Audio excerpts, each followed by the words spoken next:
बिस्मिल्लाहिर्रहमानिर्रहीम, अस्सलाम वालेकुम। मेरा नाम तलहा ज़ुबैर है, मैं MD PMA हूँ, पंजाब मैस ट्रांजिट अथॉरिटी। आज हम लोग रावलपिंडी में मौजूद हैं। So this is the 10th event electric buses का। सो मैडम चीफ मिनिस्टर की विजन T30 के मुताबिक डिफरेंट शहरों को हम लोगों ने इलेक्ट्रिक बसेस प्रोवाइड की हैं। पिंडी के फ़ेज़ 1 के अंदर इस वक्त पिंडी को 45 बसेस दी जाएंगी। सो टोटल हमारी पिंडी के लिए जो बसेस हैं 45 + 35 80 बनती है। तो हमारा this is the 10th district Punjab के अंदर जिधर हम लोग इलेक्ट्रिक बसेस देंगे।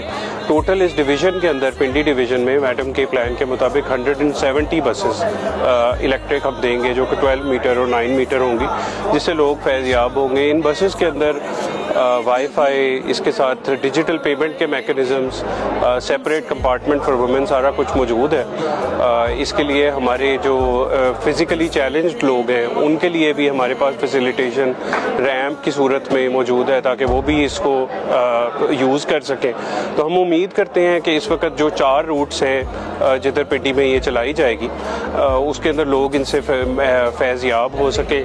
और हुकूमत पंजाब की ये जो विज़न है led by the chief minister, इसको हम फॉरवर्ड लेके चले आगे इसी तरह से। Thank you.